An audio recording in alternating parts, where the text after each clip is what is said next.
तो बेटा अगला जो अपना टॉपिक है वो है vertical circular motion. Vertical circular motion का मतलब है किसी पार्टिकल को वर्टिकल प्लेन में सर्कुलर मोशन करवाना है। ठीक है, the circular motion of a particle in vertical plane. Vertical plane है उसके अंदर में पार्टिकल का सर्कुलर मोशन करवाना है, ऐसे मोशन को बोला जाता है वर्टिकल सर्कुलर मोशन।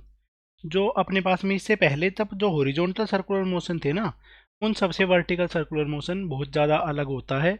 क्योंकि अगर हमें वर्टिकल में सर्कल बनाना है तो उस केस में क्या है कि जो ग्रेविटी है ना, डाउनवर्ड डायरेक्शन में जो ग्रेविटी, वो बहुत एक इंपॉर्टेंट रोल प्ले करती है। यहाँ पे अपने पास में ग्रेविटी लग रही है, यहाँ पे ग्रेविटी लग रही है, यहाँ पे भी ग्रेविटी लग रही है। तो पार्टिकल जब ऊपर की तरफ जा रहा है तो ग्रेविटी का रोल है वेलोसिटी को स्लो करना, जब ऊपर से नीचे की तरफ आ रहा है तो वेलोसिटी को फास्ट करना। ये अपने पास में ग्रेविटी का ही रोल रहता है।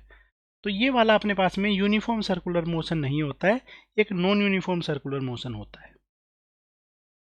ठीक है, here gravity plays an important role.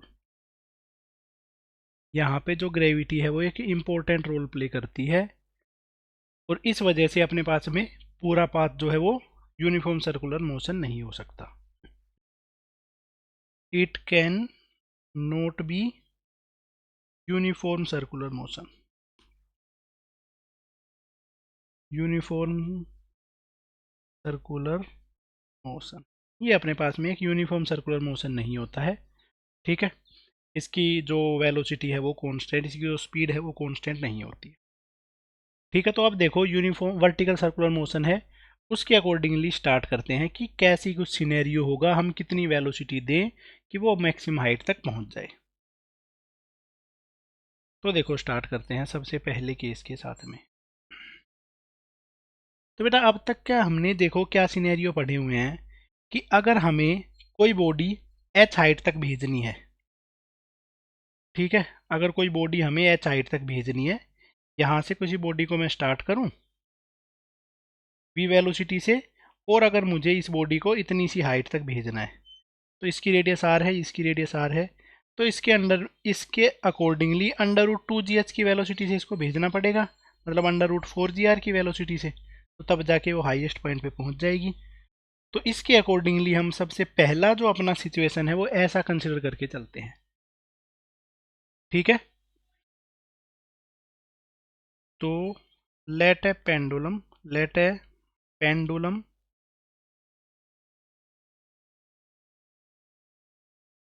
Type of system, कोई अपने पास में पेंडुलम जैसा कुछ सिस्टम है विद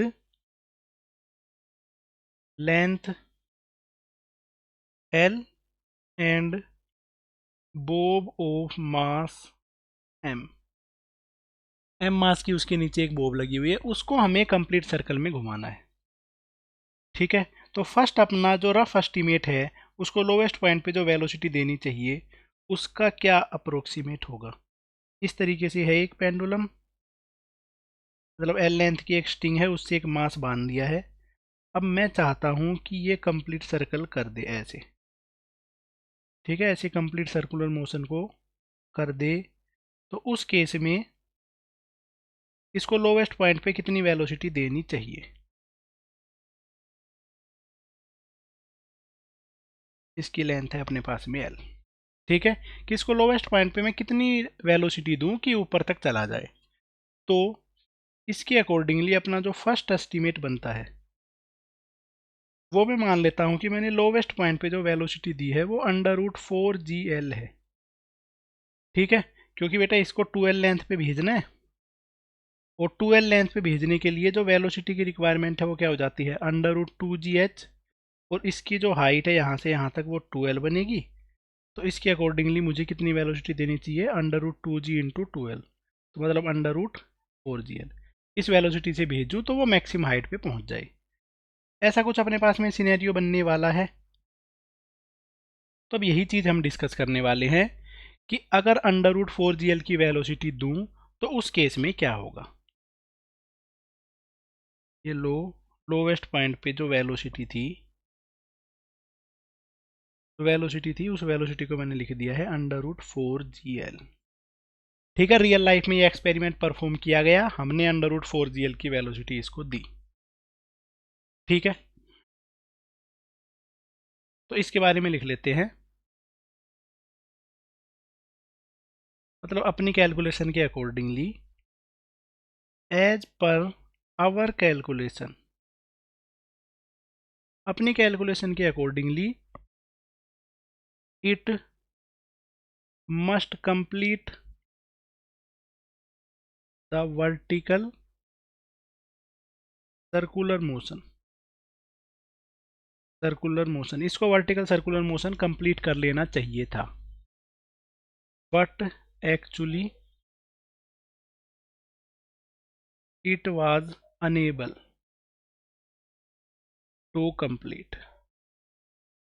ये इसको कंप्लीट करने में अनेबल था, ये कंप्लीट इसको नहीं कर पाया। ठीक है, प्रॉब्लम क्या आई? It lost the path at some level। किसी लेवल पे पहुंच के इसने अपना पाथ है वो लॉस्ट कर दिया। ठीक है, अब देखो क्या हुआ कि जैसे ही ये पार्टिकल यहाँ पे पहुंचा, अब ये स्ट्रिंग जैसे ही यहाँ पे पहुंची, स्ट्रिंग बना देते हैं, स्ट्रिंग जैसे यहाँ कहीं पे पहुंची तो उस केस में क्या हुआ कि देखो नीचे से कंप्लीट पाथ बनाता हुआ चलता हूँ, नीचे से ऐसे घूमता हुआ आया। रियल लाइफ में एक्सपेरिमेंट किया गया है, यहाँ पे इसको परफॉर्म नहीं कर सकते तो बस समझा रहा हूँ। ऐसे करके जब जैसे ही ये यहाँ पे किसी एंगल पे पहुंचा तो उस केस में क्या हुआ, इसने अपना पाथ लूज कर दिया, ऊपर पे नहीं गया, यहाँ से इसने ऐसा सा अलग ही पाथ अपना पकड़ लिया। ठीक है, बाद में आगे जाने के बाद में किसी और एंगल पे वापस से मैच करके फिर यहाँ से चलने लग गया।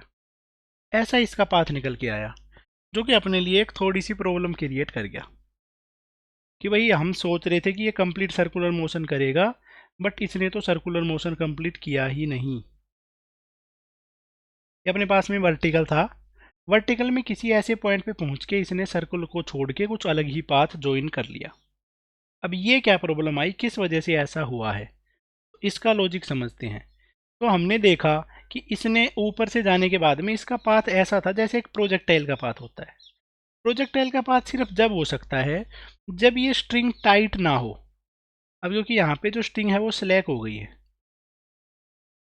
तो इसका मतलब हमें ये पता चला कि √4gl वेलोसिटी से भेजा हमने पार्टिकल को, तो किसी पॉइंट पे जाने के बाद में इसकी स्ट्रिंग स्लैक हो गई, मतलब कि इसकी स्ट्रिंग में टेंशन 0 हो गई, जिस वजह से ये कंप्लीट सर्कुलर मोशन नहीं कर पाया। मतलब इसमें टेंशन का भी एक इम्पोर्टेंट रोल है। तो एक किसी पॉइंट पे पहुंचने के बाद में इसमें जो टेंशन है उसी ही 0 हो जाती है, तो ये इस केस में प्रॉब्लम आ जाती है। तो at some angle theta with vertical से किसी एंगल जब थीटा पे पहुंचता है, then its tension become 0 somewhere. मतलब कि इसकी टेंशन 0 हो गई है, थीटा तो क्योंकि मार्क ही कर लिया। तो वर्टिकल से मान लो जब एंगल थीटा बन रहा है, तो इस मोमेंट पे जब ये जैसे यहाँ पे पहुंचा तो उसकी टेंशन है वो 0 बन जाती है। ठीक है, तो उस वजह से ये अपने पास में कंप्लीट सर्कल नहीं कर पाया, इससे आगे का मोशन इसका प्रोजेक्टाइल बन गया। तो सबसे पहला काम तो अपना यही है, अब बाकी प्रॉब्लम बाद में सोल्व करेंगे। अभी के लिए जो अपना जो काम है वो ये है कि कितने एंगल पे पहुंचने के बाद में इसकी टेंशन 0 हुई है, यही निकालना है। ठीक है, now we have to calculate that angle theta. ठीक है, एट विच टेंशन बिकम 0। मतलब जिस पॉइंट पे पहुंचने के बाद में इसकी जो टेंशन है वो 0 हो गई है, वो पॉइंट ही हमें कैलकुलेट करना है। ओके, तो ये चीज़ हमें पता चली है कि यहाँ पे पहुंचने के बाद में इस पार्टिकल की जो टेंशन है वो 0 हो गई है। तो अभी ये निकालते हैं, तो इसके लिए मैं एक यहाँ पे परपेंडिकुलर डाल देता हूँ। इस तरीके से मैंने परपेंडिकुलर डाल दिया। इस एंगल को मैंने बना दिया है कि ये एंगल है 90 डिग्री। ठीक है, तो हमें पहले तो भाई यहाँ पे वेलोसिटी चाहिए कि वेलोसिटी कितनी है। तो ऐसा मान लेते हैं कि यहाँ पे पहुँचने के बाद में उस पार्टिकल के पास में वेलोसिटी तो थी, तभी जाके ये प्रोजेक्टाइल जैसा मोशन कर पाया। ठीक है, तो इसकी वेलोसिटी इस मोमेंट पे जो थी वो थी v1। ठीक है, let velocity at that point v1। उस पॉइंट पे पहुंचने के बाद में जो पार्टिकल के पास वेलोसिटी थी उसकी वैल्यू अभी v1 थी। अब इसके बाद में देखो, वो हम निकालते हैं कि किस एंगल पे इसकी टेंशन जीरो हुई है। तो सबसे पहले मैं लगा देता हूं by conservation of mechanical energy. Conservation of mechanical energy लगा रहा हूँ, initial potential energy plus initial kinetic energy, final potential energy plus final kinetic energy. Initial potential energy, इस लेवल पे जो पोटेंशियल एनर्जी है वो हमें कैलकुलेट करनी है। तो इस लेवल पे जो पोटेंशियल एनर्जी है वो है जीरो। यहाँ से एल हाइट ऊपर पहुंचे तो यहाँ पहुंच गए हैं, ये वाली साइड है एल, तो एल में थीटा की तरफ वाली जो साइड है ये बन जाती है इतनी सी एल कोस थीटा। ठीक है, तो जैसे ही मैं यहाँ पे पहुंचा, इस पॉइंट पे जब हम पहुंचते हैं तो इस पॉइंट पे जो पोटेंशियल एनर्जी है उसको लिखना पड़ेगा mgh, और इधर तक की जो हाइट है, जो इन दोनों पॉइंट के बीच की जो हाइट का डिफरेंस है, उस हाइट की वैल्यू आ जाएगी l plus L cos theta. इधर तक की जो हाइट है उसकी वैल्यू हो जाती है l plus L cos theta. इसके अकॉर्डिंगली हम इसका कैलकुलेशन करते हैं। इनिशियल पोटेंशियल एनर्जी जब सबसे लोवेस्ट पॉइंट पे था तो पोटेंशियल एनर्जी है जीरो और उसकी काइनेटिक एनर्जी है half M we square. Final potential energy की बात करें तो फाइनल पोटेंशियल एनर्जी हो जाती है एम जी एच, और फाइनल जो काइनेटिक एनर्जी है वो है half M we one square. तो half M we square is equal to m g, जितनी हाइट पे पहुंचा है उसकी वैल्यू आ गई है L into one plus cos theta, जो कि अभी अभी लिखा है, plus half M we one square. इसमें से m से m को कॉमन लेके काटा जा सकता है, तो m को कॉमन लेके हमने कैंसिल कर दिया। ठीक है, साथ साथ में मैं 2 से मल्टीप्लाई कर देता हूँ, तो V square is equal to 2gl into one plus cos theta is plus V one square. ये अपने पास में इधर तक में इक्वेशन बन जाती है। ओके, इधर तक कोई भी डाउट नहीं है? चलो इसको मैं मान लेता हूँ ये है इक्वेशन नंबर 1। ठीक है, इसकी बजाय में क्योंकि आगे जाके v1 की रिक्वायरमेंट होने वाली है तो इसको बनाओ equation number 1, V square minus 2gl into one plus cos theta. ये बन गई है बेटा इक्वेशन नंबर 1। ठीक है, v1 का जो स्क्वायर है उस मोमेंट पे, हाईएस्ट मोमेंट पे जो वेलोसिटी है उसका स्क्वायर है वो निकल के आ गया है। लोएस्ट पॉइंट पे जो वेलोसिटी थी वो हमें पता थी √4gl। ठीक है, इसकी रिक्वायरमेंट होगी तो उस केस में इसको पुट कर लेंगे, अदरवाइज नहीं भी पुट करेंगे तो भी चलेगा। ठीक है, अब भाई पता है तो पुट कर ही लेते हैं। तो इस मोमेंट पे जो वेलोसिटी थी, जो लोवेस्ट पॉइंट पे जो हमने v से लिख रहे हैं, उसकी वैल्यू है √4gl। तो इसको मैं अगर पुट कर दूं तो ये बन जाता है 4gl minus 2gl into one plus cos theta is equal to V one square. तो इसमें अगर मैं gl को कॉमन ले लूँ, 2gl को, तो अपने पास में बन जाता है 2 minus one minus cos theta. तो 2gl into one minus cos theta, ये बन जाती है हाईएस्ट पॉइंट पे वेलोसिटी। अब अपने पास में सही तरीका है, ये थोड़ा सा ज़्यादा सिंप्लीफाइड वर्जन हमने लिख दिया इसका। ओके, तो पहले देखो इसमें से 2gl कॉमन लिया तो बेटा 2 बच गया, इसमें से तो 2gl था ही, बस ये माइनस अंदर जाके मल्टीप्लाई हो गया। तो ऐसा करके इस तरीके से बना है। तो v1 स्क्वेयर है उसकी वैल्यू आ गई है, हाईएस्ट पॉइंट पे जो वेलोसिटी है उसका जो स्क्वेयर है उसकी वैल्यू आ गई है। अब इस पॉइंट पे अगला अपने पास में जो काम है वो क्या है कि यहाँ पे फ्री बॉडी डायग्राम इसका बनाना है, ठीक है, जिससे करके हम इसकी एक और इक्वेशन बना सके, टेंशन वाली इक्वेशन। तो मैं यहाँ पे इसका फ्री बॉडी डायग्राम बनाता हूँ। तो बेटा इसका जो mg है, जो वेट, वो डाउनवर्ड डायरेक्शन में लग रहा होगा, ये एंगल है इसका थीटा, तो इस डायरेक्शन में इसका कंपोनेंट क्या हो जाएगा, mg कोस थीटा। इस तरफ वाला ये जो इसका कंपोनेंट हो गया है वो है इसका mg कोस थीटा। अब इस केस में टेंशन तो जीरो ही है, टेंशन तो इसमें है ही नहीं, तो इसका सेंटर की डायरेक्शन में जो फोर्स बचा है वो बचा है mg कोस थीटा, और mg कोस थीटा ही इस मोमेंट पे सेंट्रीपिटल फोर्स है, ठीक है। तो अब हम लगा देते हैं यहाँ पे सेंट्रीपिटल फोर्स वाली इक्वेशन, ठीक है। अगला काम है यहाँ पे फोर्स इक्वेशन। इसी पॉइंट पे फोर्स इक्वेशन लगाना, तो अपने पास में सेंट्रीपिटल फोर्स है उसको लिख सकते हैं mv1 स्क्वेयर बाई आर इसकी रेडियस है जो कि एल के इक्वल है, और सेंटर की डायरेक्शन में जो फोर्स है वो है mg cos theta is equal to mv1 square by L. इधर से अपने पास में m से m कैंसिल आउट हो जाएगा, तो v1 स्क्वेयर है वो बन जाएगा gl cos theta. v1 square है जो उसकी वैल्यू बन जाती है gl कोस थीटा, जो कि है अपने पास में इक्वेशन नंबर 2, ठीक है। अब अपने पास में दोनों इक्वेशन आ चुकी हैं, इक्वेशन नंबर 1 भी, इक्वेशन नंबर 2 भी, ठीक है। दोनों से v1 की वैल्यू आ गई थी।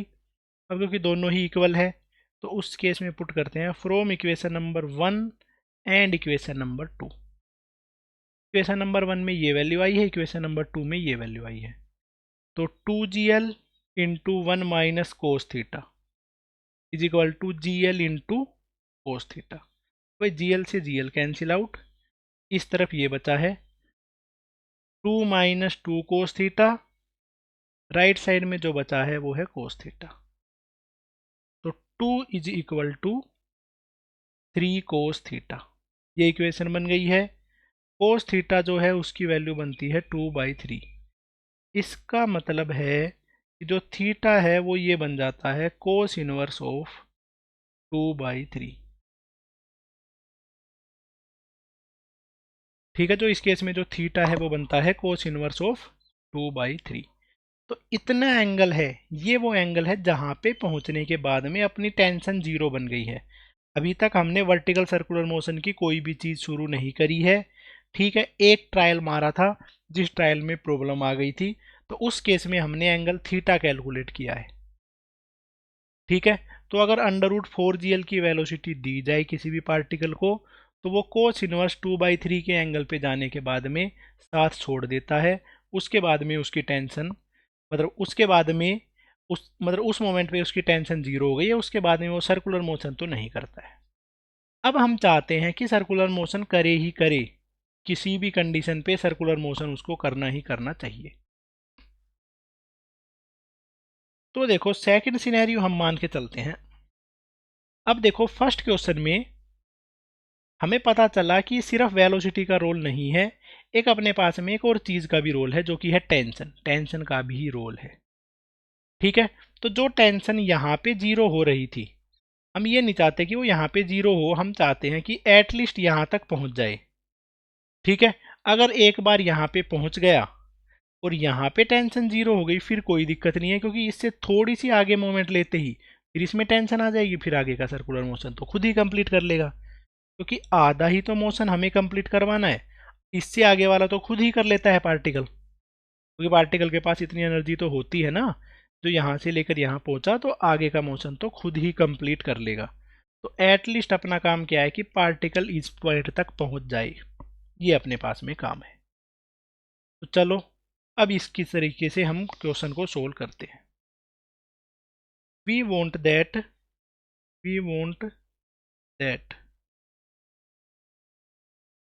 particle will complete vertical circular motion, ठीक है। हम चाहते हैं कि particle vertical circular motion complete करे ही करे, तो tension will be zero eight highest point, highest point of circular motion. तो जो टेंशन जीरो हो रही है वो सर्कुलर मोशन के हाईएस्ट पॉइंट पे जाके जीरो होनी चाहिए, ठीक है। उससे आगे का मोशन तो खुद से ही कर लेगा, ठीक है। Other half of motion will particle do by itself. आगे का जो हाफ मोशन है वो तो खुद से ही कर लेगा, उससे आगे की तो प्रॉब्लम है ही नहीं। जो प्रॉब्लम थी उसी को ही हम सोल्व कर रहे हैं। ओके, तो चलो देखो हम करते हैं। अब जो टेंशन जीरो होनी थी हम चाहते हैं कि हाईएस्ट पॉइंट पे टेंशन जीरो हो। चलो अब पार्टिकल को इस तरीके से यूनिफॉर्म सर्कुलर मोशन में घुमा दिया है, सर से बांध के ऐसे था, ठीक है। लोवेस्ट पॉइंट पे हमने कुछ वेलोसिटी दी इसको, ठीक है। हाईएस्ट पॉइंट पे अब हम चाहते हैं कि यहाँ पे पहुँचने के बाद में इसकी जो टेंशन है वो जीरो हो जाए। जब रस्सी में जो टेंशन है वो हाईएस्ट पॉइंट पे जाने के बाद जीरो हो। तो हाईएस्ट पॉइंट पे जो वेलोसिटी है वो मान लेता हूँ मैं velocity of highest point, VH से मैं उस वेलोसिटी को लिख देता हूँ। ओके, टॉप पॉइंट की इक्वेशन इसके साइड में ही लिख दे रहा हूँ। टॉप पॉइंट, सबसे जो टॉप मोस्ट पॉइंट है वहाँ की बात हम कर रहे हैं। इस टॉप मोस्ट पॉइंट पे क्या है कि डाउनवर्ड डायरेक्शन में जो इसका वेट लग रहा होगा उसकी वैल्यू है mg, ठीक है। तो टॉप मोस्ट पॉइंट पे टेंशन तो है ही नहीं, एकमात्र फोर्स लग रहा है सेंटर की डायरेक्शन में। तो टॉप मोस्ट पॉइंट पे सेंट्रीपिटल फोर्स की इक्वेशन में लिख रहा हूँ mv² L लेंथ की थी स्ट्रिंग, mvh²L। तो ऊपर वाले पॉइंट पे जो फोर्स है वो है mg is equal to mvh²L। तो m से m cancel out. Velocity at highest point का जो स्क्वायर है वो ये बनता है। वेलोसिटी एट हाईएस्ट पॉइंट की जो वैल्यू है वो बन जाती है √GL। हाईएस्ट पॉइंट पे जो वेलोसिटी है पार्टिकल के पास में उसकी वैल्यू बन जाती है √G/L। चलो अब देखो ये अपने पास में सिनेरियो बन रहा है, ठीक है।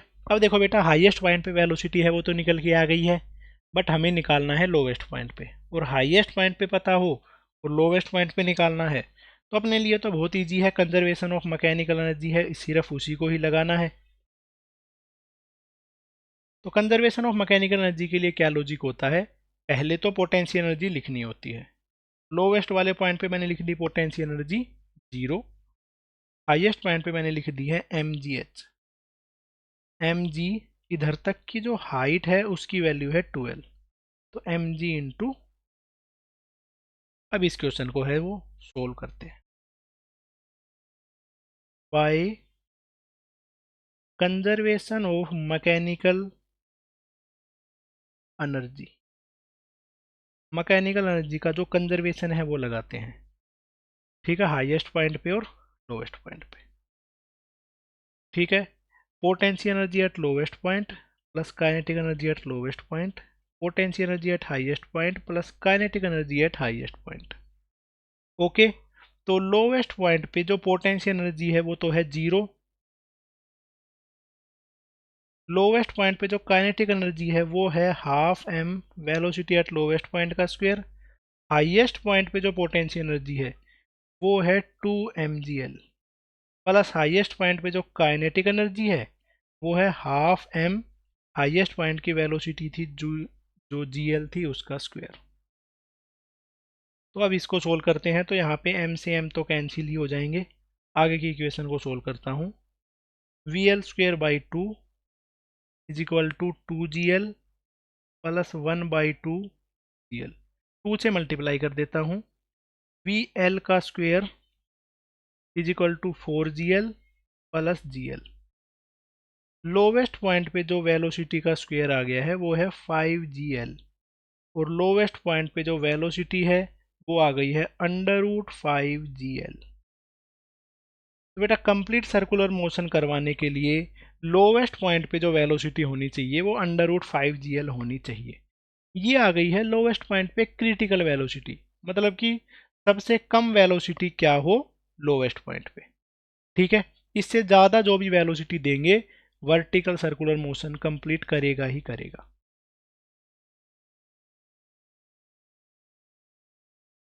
तो ये अपने पास में बन गई है क्रिटिकल वेलोसिटी। लोवेस्ट पॉइंट पे जो क्रिटिकल वेलोसिटी है उसकी वैल्यू आ गई है √5gl।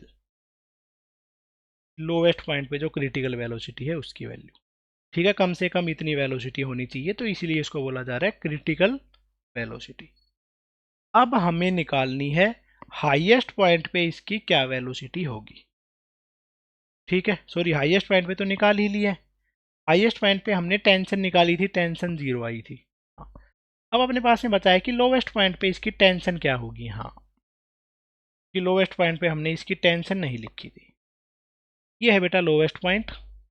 ठीक है, इस वाले पॉइंट का मैं फ्री बॉडी डायग्राम बनाता हूँ। Free body diagram of lowest point.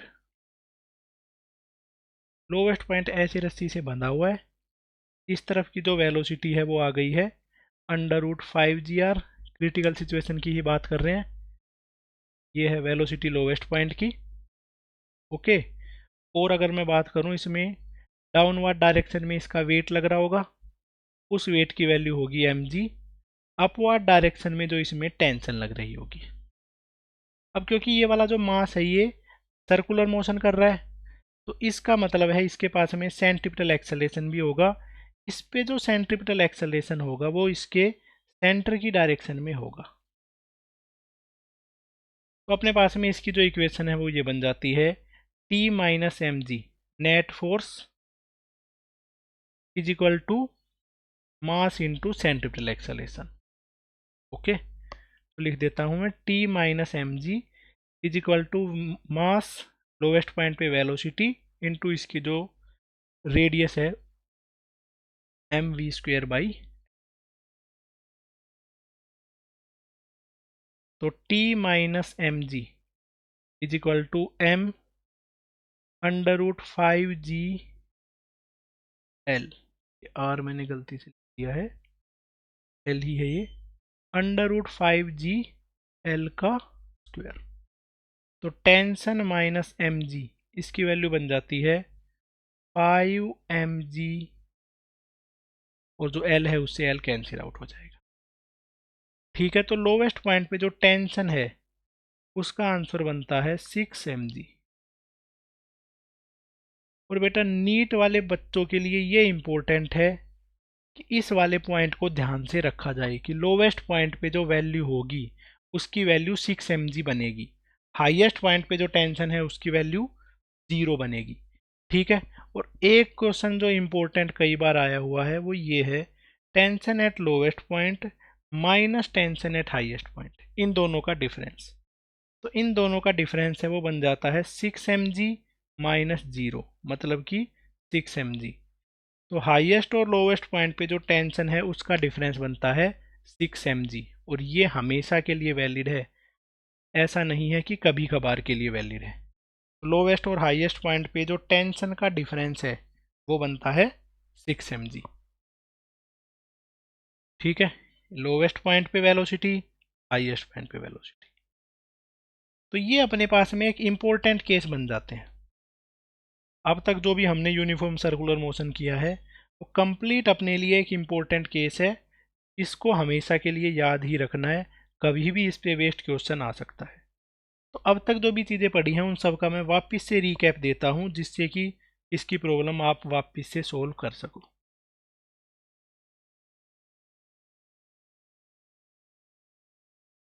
इस रीकैप से आगे वाली सारी चीज़ें आपको याद रखनी है। इससे पहले वाला याद रख पा रहे हो तो आप बहुत अच्छी बात है, अदरवाइज इससे आगे का तो आपको आना ही चाहिए। रीकैप में देखो बेटा, सबसे पहला हमने वर्टिकल सर्कुलर मोशन में ट्राई किया कि हमने लोवेस्ट पॉइंट पे वेलोसिटी दी थी √4gl। तो उस चीज़ में हमें पता चला कि वर्टिकल सर्कुलर मोशन जो है वो कंप्लीट नहीं हुआ। ठीक है, ये चीज आपको याद है कि इस केस में vertical circular motion is not completed, vertical circular motion complete नहीं हुआ एट सम एंगल, जो अपने पास में एंगल था थीटा, थीटा जिसकी वैल्यू आई है cos inverse 2/3, cos inverse 2/3 particle will lost the circular motion, particle ने सर्कुलर मोशन को लोस्ट कर दिया है, ठीक है, क्योंकि बिकॉज टेंशन बिकम जीरो, उस एंगल पे जाने के बाद में टेंशन जीरो हो गई है। तो अपने पास में एक ये क्वेश्चन भी गिवन है, ठीक है, पैकेज में मिल जाएगा हर किसी कोचिंग के पैकेज में, चाहे एलन के पैकेज में देखो, आकाश इंस्टीट्यूट के पैकेज में देखो, अन अकेडमी, पीडब्ल्यू, सबके पैकेज में ये क्वेश्चन तो है ही है। √4gl की वेलोसिटी पे जाने के बाद में ऐसा हो जाता है, ठीक है, √4gl की वेलोसिटी दें तो एंगल थीटा जो कोस इनवर्स 2/3 आए वहां पे पार्टिकल अपना मोशन लूज कर देता है। इसके बाद में मैं लिखता हूं सेकंड पॉइंट। सेकंड पॉइंट है अपने लिए क्रिटिकल सिचुएशन की, ऐसी क्या सिचुएशन है जहां पे जाने के बाद में पार्टिकल सर्कुलर मोशन करे ही करे।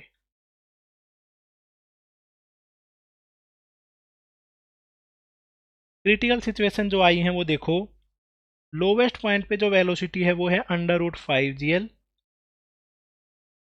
हाईएस्ट पॉइंट पे जो वेलोसिटी है वो बनती है √gl।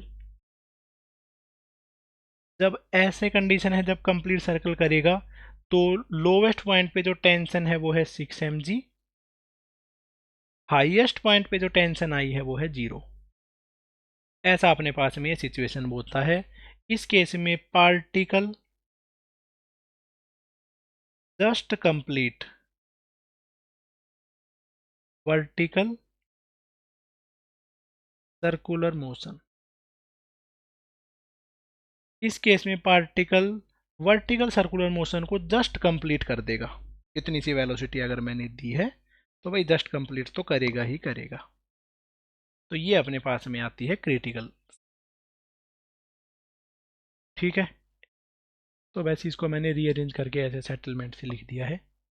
अब बेटा सर्कुलर मोशन बनाता हूँ, क्रिटिकल सिचुएशन पे क्या रहता है उसको समझाने के लिए। जब भी अपने पास में पार्टिकल क्रिटिकल सिचुएशन पे पहुंचता है तो उस केस में हम कुछ चीज़ें निकाल सकते हैं कि लोवेस्ट पॉइंट पे जब पार्टिकल है तो उसके पास में वेलोसिटी है √5gl, हाईएस्ट पॉइंट पे जो पार्टिकल है उसके पास वेलोसिटी है √gl, लोवेस्ट पॉइंट पे जो इसकी टेंशन है वो है 6 mg, हाईएस्ट पॉइंट पे जो उसकी टेंशन है वो है 0। इस वाले पॉइंट पे भी मैं इसकी वेलोसिटी बता सकता हूँ। इस पॉइंट पे जो वेलोसिटी है वो है gl और 5gl का एवरेज, जो कि बनता है √3gl। इस वाले पॉइंट पे जो वेलोसिटी है वो बन जाती है √3gl, ठीक है। इस पॉइंट पे जो टेंशन है वो टेंशन अपने पास में बन जाती है 3 mg, ये भी सेम ही पॉइंट है। इस पॉइंट पे जो टेंशन है वो बन जाती है 3 mg। ये सारी जो वैल्यूज हैं ये क्रिटिकल सिचुएशन के लिए हैं, ठीक है। क्रिटिकल सिचुएशन पे ऐसा कुछ हो रहा होता है, ठीक है। हाँ, नीचे वाली वैल्यू और लिख लो, नीचे वाले पे 6 mg और √5gl दिख नहीं रहा था ये। तो ये है वर्टिकल सर्कुलर मोशन में क्रिटिकल सिचुएशन। थर्ड जो पॉइंट है वो और लिखते हैं, नोट समझ लो या चाहे इसको रीकैप समझ लो। पॉइंट नंबर थर्ड, अगर पार्टिकल को जो वेलोसिटी दी है वो 0 से लेकर √2gl के बीच में हो, तो देखो क्या है कि √2gl की वेलोसिटी जब भी है पार्टिकल के पास में तो उस केस में क्या होगा, अगर √2gl की वेलोसिटी है तो पेंडुलम अगर ऐसे है, ठीक है, तो अगर मैं √2gl की वेलोसिटी दूं यहां से √2gl, तो उस केस में पार्टिकल यहां तक चला जाएगा, इस लेवल तक चला जाएगा, ठीक है। उसके बाद में इधर से वापस आ जाएगा, ऐसे ऐसे करते रहेगा। इससे जितनी कम होगी उतना ही कम कम मोशन करता रहेगा, और कम होगी तो और कम करता रहेगा। ऐसे इस केस में सिनेरियो लगता रहेगा। ठीक है, तो अंडर रूट 2gl के बीच तक में जो पार्टिकल मोशन करता है वो ऑसिलेटरी मोशन है। Particle will do oscillatory motion. इससे कम वेलोसिटी तक में जैसा भी रहेगा, पार्टिकल हमेशा ऑसिलेटरी मोशन ही कर रहा होगा। नेक्स्ट है नंबर 4। अगर वेलोसिटी रूट 2gl से ज़्यादा है और अंडर रूट 5gl से कम है, तो उस केस में क्या होगा? तो उस केस में क्या है कि अपने पास में जो सबसे पहले हुआ था ऐसा ही होगा। मतलब पार्टिकल यहाँ कहीं से थोड़ा सा ऊपर पहुँचेगा, कहीं ना कहीं पहुँच के पाथ है उसको लूज कर देगा और प्रोजेक्टाइल जैसा मोशन करने लग जाएगा। कहीं ना कहीं पहुँच के स्ट्रिंग में जो टेंशन है वो जीरो बन जाएगी। तो ये कंडीशन हो जाती है अंडर रूट 2gl से अंडर रूट 5gl के बीच में। इस बारे में लिख लेते हैं। वेलोसिटी अंडर रूट 2gl से ज़्यादा हो या अंडर रूट 5gl से कम हो, तो इस केस में क्या इसका सिनेरियो बनता है वो हम देखते हैं। ठीक है, लिख रहे हैं अभी तो खैर। Particle will not complete vertical circular motion. ऐसे केस में पार्टिकल वर्टिकल सर्कुलर मोशन नहीं कर पाएगा एट सम पोजीशन, किसी न किसी पोजीशन पे स्ट्रिंग विल स्लैक, स्ट्रिंग जो है वो स्लैक हो जाएगी, स्ट्रिंग में जो टेंशन है वो जीरो हो जाएगी। ऐसा अपने पास में सिचुएशन बनेगा अंडर रूट 2gl से लेकर अंडर रूट 5gl के बीच में अगर वेलोसिटी हुई तो। Okay, number 5th point. अगर पार्टिकल के पास में वेलोसिटी है वो अंडर रूट 5gl है या उससे ज़्यादा है, तो इस केस में पार्टिकल आराम से वर्टिकल सर्कुलर मोशन करेगा। Particle will perform vertical circular motion. Particle vertical circular motion करेगा बड़े ही आराम से। टेंशन जो है हाईएस्ट पॉइंट और लोवेस्ट पॉइंट का जो डिफरेंस है वो इस केस में बन जाएगा 6 mg। 6 mg का टेंशन का डिफरेंस रहेगा। ठीक है, और हमेशा वर्टिकल सर्कुलर मोशन कंप्लीट करेगा। ज़्यादा वेलोसिटी हुई तो भी डिफरेंस यही रहेगा।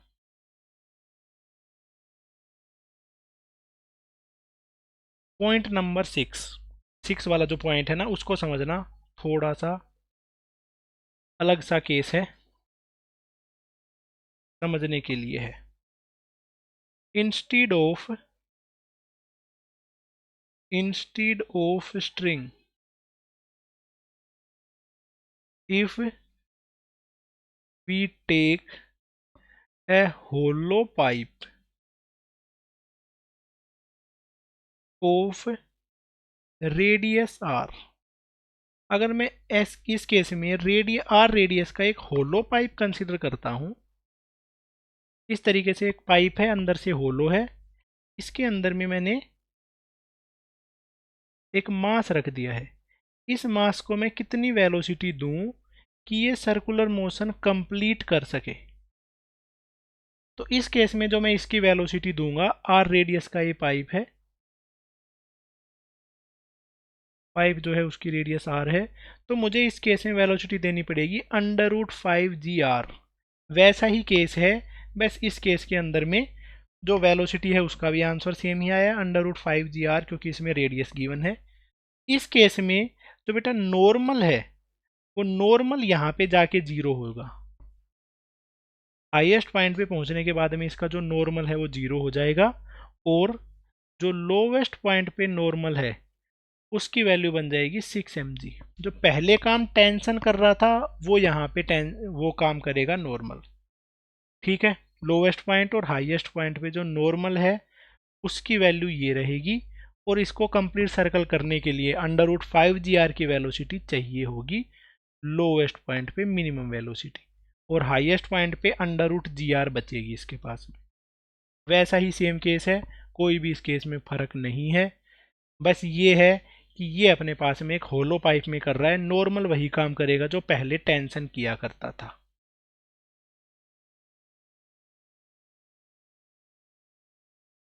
इसके बाद में नेक्स्ट लिखते हैं पॉइंट नंबर 7। तो इस पे बेस्ड अपने पास में नेक्स्ट क्वेश्चन है, मिनिमम हाइट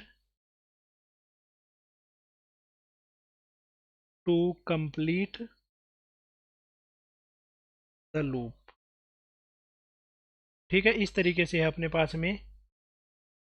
ठीक है, सर्कुलर लूप जैसा कुछ है। ठीक है, ऐसा सा ये सीने भी।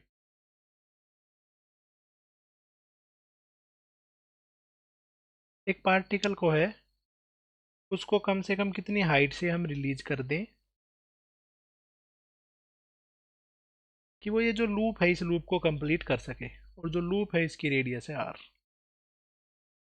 ठीक है, r रेडियस की ये लूप बन रही है। इस लूप को कंप्लीट करने के लिए कितनी कम से कम हाइट से पार्टिकल को रिलीज करना चाहिए। यहाँ से एक पार्टिकल है जिसको हम रेस्ट से रिलीज करें, और ये अपने पास में ये वाला जो सर्कुलर मोशन है इसको कंप्लीट कर दे, तो उस केस में ये हाइट निकालनी है। तो देखो इस क्वेश्चन में आंसर निकालते हैं। अगर मान लो कोई पार्टिकल रेस्ट से स्टार्ट हुआ है तो ऊपर से नीचे तक आते आते इसके पास में वेलोसिटी क्या हो जाती है। ऊपर से नीचे तक आते आते इसके पास में वेलोसिटी हो जाती है √2gh। ऑलरेडी इस बात को हम कर चुके हैं, कंजर्वेशन और मैकेनिकल एनर्जी से आता है।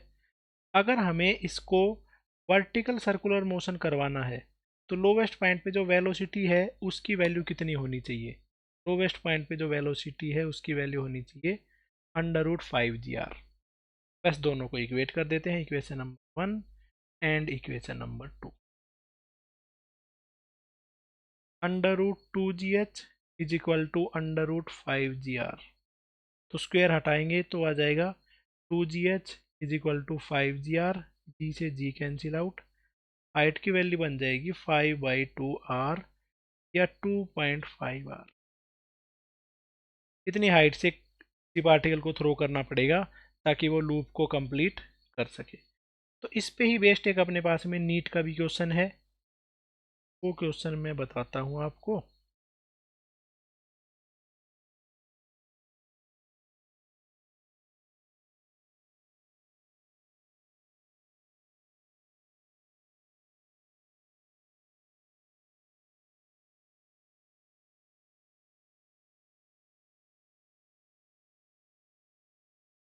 वो जो क्वेश्चन है वो ये है, जो नीट में आया हुआ क्वेश्चन। ठीक है, इतना सिंपल सा ही क्वेश्चन है, ज़्यादा कुछ मुश्किल नहीं है। पढ़ो इस क्वेश्चन को, उसके अकॉर्डिंगली आंसर करो। देखो है, body slide down on an frictionless track which and is circular loop. उसके एंड पे हमारे पास में एक सर्कुलर लूप है जिसका डायमीटर डी गिवन है। कितनी कम से कम हाइट हो डी की टर्म्स में सच दैट ये अपने जो सर्कुलर लूप है उसको कंप्लीट कर ले। तो जो हाइट है उसकी वैल्यू रेडियस की टर्म में क्या आती है, 5/2r। रेडियस को डायमीटर की टर्म्स में लिख सकते हैं डायमीटर/2। तो इसका आंसर आ जाएगा 5/4 टाइम ऑफ डायमीटर। ये था इसका करेक्ट आंसर। ठीक है, नीट का ही PYQ का क्वेश्चन है, इजीली इस क्वेश्चन को किया जा सकता है। ओके, बिल्कुल सिंपल सा सिनेरियो है, आप इसे करना चाहो तो ट्राई कर सकते हो, कोई दिक्कत वाली बात नहीं है। ऊपर वाले क्वेश्चन में निकाला था जो 5/2r, बस इसके अंदर में डायमीटर की टर्म्स में लिखना था। तो यहाँ पे जो वर्टिकल सर्कुलर मोशन है उसका कंसेप्ट खत्म हो जाता है। क्वेश्चन इस पे बेस्ड किसी भी टाइप के आ सकते हैं, कहीं पे टेंशन जीरो है वो चीज़ पूछी जा सकती है। ऊपर वाली थ्योरी मैंने डिटेल में ऑलरेडी लिखा ही दी है, वहीं से ही मेन क्वेश्चन बनेंगे। जो एक आधे एक्स्ट्रा क्वेश्चन बन सकते हैं वो मैंने बता ही दिए।